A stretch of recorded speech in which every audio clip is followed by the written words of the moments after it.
This behavior will not be tolerated. You will treat me with respect, and you will act like a lady. You will not degrade yourself, not under my roof. Welcome to MsMojo, and today we're counting down our picks for the top 10 most unforgivable 90s TV moments. Who is burning the flag? Him? It's not very nice. For this list, we'll be looking at the most outrageous moments from 90s TV shows that should have never made it to air. Did these entries deserve the criticism they received? Let us know in the comments. Number 10, the No Mam Saga, Married with Children. In the show's later seasons, the infamous fictional group known as the National Organization of Men Against Amazonian Masterhood, No Mam, emerged with anti-feminist sentiment. Every day for the past 30 years, you high-heeled pit bulls have blamed us for everything. From not being able to get into Harvard to not being able to get into stretch pants. This group was formed partly in protest of a local strip club's transformation into a women's coffee house. As expected, Al and his fellow men's rights activists eventually established a church seeking tax-exempt status. Because churches have tax-exempt status. Can you imagine all the good that we could do if we didn't have to pay taxes? Hey, we could buy real beer! However, their downfall came when Al's arch-nemesis, Marcy Darcy, leaked a shocking revelation that Al had taken his wife on a date. These moments shed light on the existence of real-life men's rights movements, contrasting with the global feminist movement. So, there you have it. Your leader, on a date, with his wife, deeply in love. Ironically, even after selling women's shoes for years, Al seemingly failed to show empathy for their actual struggles.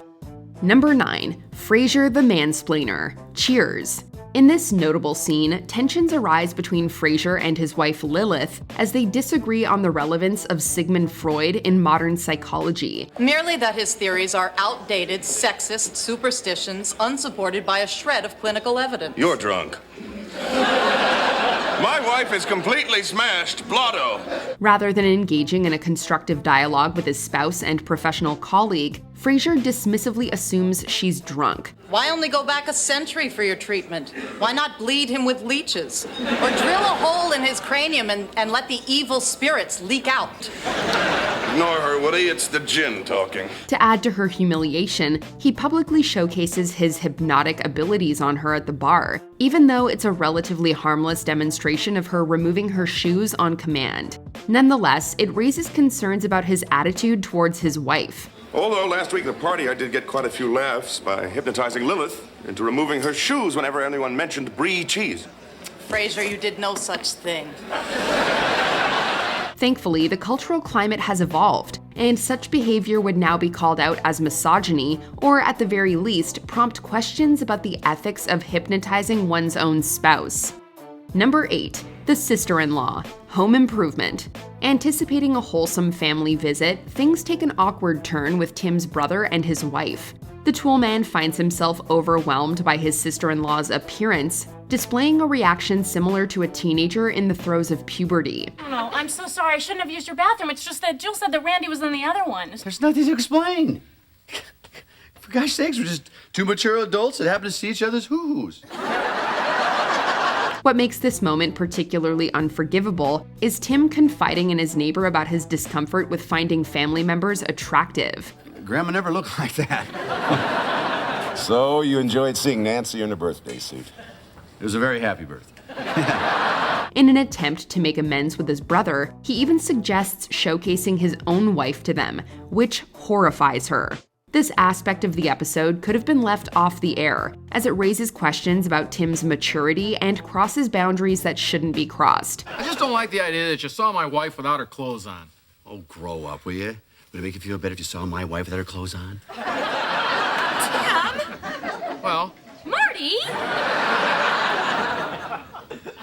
This is definitely not a shining moment for our favorite handyman. Number 7, Invasion of the Lads. Men Behaving Badly. This slice-of-life sitcom, although successful at the time, catered to less discerning audiences. In an early episode, Gary expresses genuine concern that his roommate Tony might be gay. Anyway, what makes you think that Tony's gay? Well, he's hardly conducting a meaningful sexual relationship with that woman, is he? Neither are you. While it may have been played for laughs, it highlights the problematic aspect of discriminating against someone living under the same roof. The show served as a precursor to the emergence of laddism, a UK and Irish subculture characterized by an obsession with alcohol, objectification of women, and crude behavior. Tony, Gary was wondering if you're gay. Looking back, it serves as a time capsule, revealing what society allowed to slide in terms of offensive content and cultural norms. No, I'm not.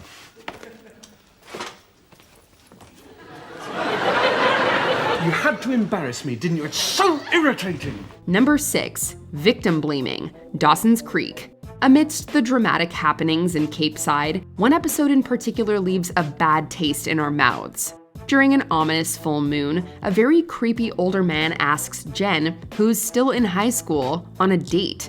On this ill-advised rendezvous, she makes out with him in Graham's kitchen, and things turn sour very quickly. I think it's kind of getting late. What happened? We're just getting to the good stuff. You're not serious.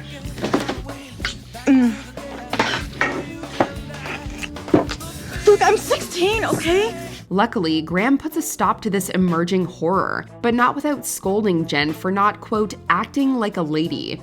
This episode highlights the need for critical examination of how media portrays relationships, consent, and the responsibility placed on victims of assault. Not while you're under my care. You will not disrespect me. Wait a minute, that's No, not... you wait a minute, Jennifer.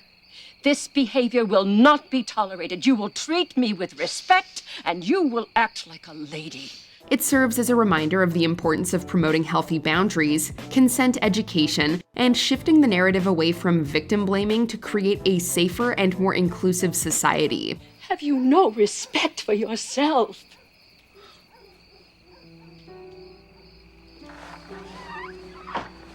Number 5. Too Crude for Kids. The Ren and Stimpy Show. During Nickelodeon's golden age of animation, which included beloved classics like Doug, Rugrats, and Hey Arnold, there was a show that often got overshadowed. Featuring a chaotic Chihuahua and a dim Manx cat, the Ren and Stimpy Show lasted 5 seasons before cancellation. Nature can be cruel, but I can be crueler!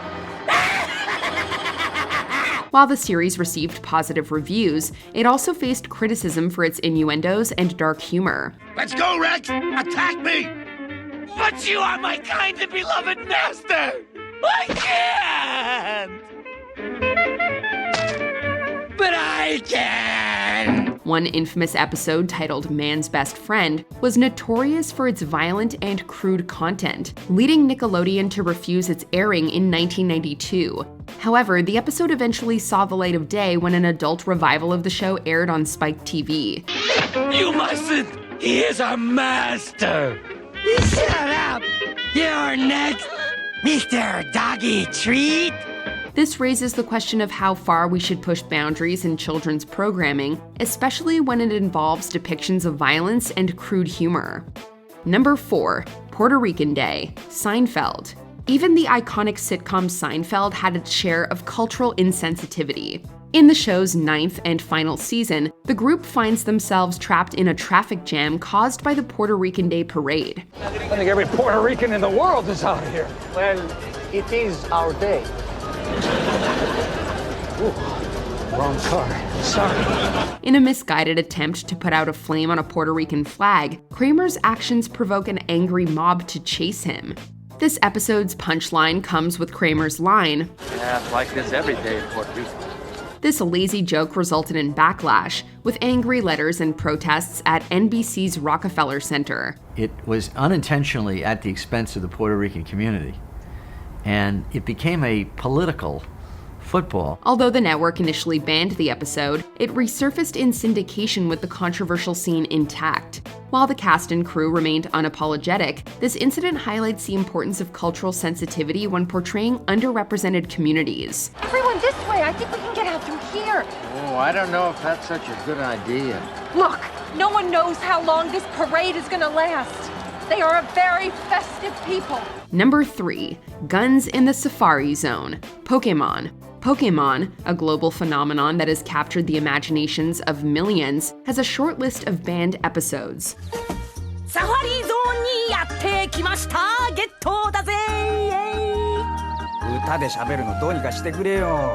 One of the most notable came just 35 installments into the beloved series, in which the gang enters the Safari Zone and come face to face with a firearm.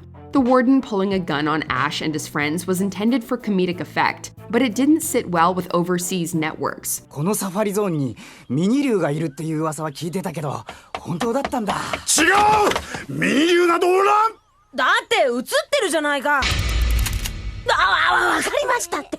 完全に納得しました。 The scene was deemed inappropriate, leading to the episode never making it to air outside of Asia. This omission created a plot hole surrounding Ash's acquisition of 30 toros, confusing viewers. おとなしい性格でこちらから攻撃しなければ襲ってくることはない。よし。ケンタロスをゲットだぜ。 The incident highlights the challenge of balancing cultural sensitivities and global appeal, emphasizing the need for age-appropriate content in children's programming. Number 2. The Gay Thing. Friends.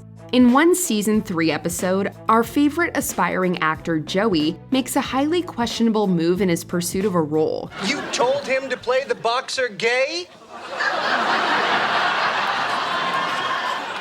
Well, I might have said super gay. His attempt to sabotage a fellow actor by advising him to play the character as gay reinforces harmful stereotypes and mocks the LGBTQ+ community. This kind of humor may have been more accepted in the 90s, but it is now recognized as offensive and inappropriate. Joey, you're this guy's teacher. I mean, how could you do this? Because, Monica, the guy's so good, and I really, really want this part. Well, if you really, really want it, then it's okay. It highlights the need for sensitivity and respect in portraying diverse identities on television. While Friends remains beloved by many, this particular moment serves as a reminder of the progress we've made in challenging harmful stereotypes and promoting inclusivity in the media. I'm stuck here teaching a bunch of people, most of whom are too ugly to even be on TV. I'm sorry. I'm sorry. Before we continue, be sure to subscribe to our channel and ring the bell to get notified about our latest videos. You have the option to be notified for occasional videos or all of them. If you're on your phone, make sure you go into your settings and switch on notifications. Number 1. The Apu Problem. The Simpsons. The portrayal of Apu Nahasapima has sparked a significant debate about cultural representation and racial stereotypes. You have disgraced the Quickie Mart Corporation. But, sir, I was only following standard procedure. Ah, true. But it's also standard procedure to blame any problems on a scapegoat or sacrificial lamb. While the character was initially intended to be a humorous depiction of an Indian convenience store owner, it has been criticized for perpetuating harmful stereotypes about South Asian people. The fact that the character was voiced by a white actor further added to the controversy. Apu, a cartoon character voiced by Hank Azaria, a white guy. A white guy doing an impression of a white guy making fun of my father. Comedian Hari Konabolu's documentary, The Problem with Apu, brought this issue to the forefront, prompting discussions about the responsibility of media in representing diverse cultures accurately and respectfully. Because growing up, I had no choice but to like this. Yeah. The controversy surrounding Apu reflects the need for greater awareness and sensitivity in the portrayal of marginalized communities. It also highlights the importance of evolving cultural perspectives and understanding in television and media. I never heard anyone say they liked Apu because he exposed the idiocy and bigotry of Americans and the struggles of the average immigrant. No, it was just, I love Apu. That voice is hilarious. Do you agree with our picks? Check out this other recent clip from MsMojo and be sure to subscribe and ring the bell to be notified about our latest videos.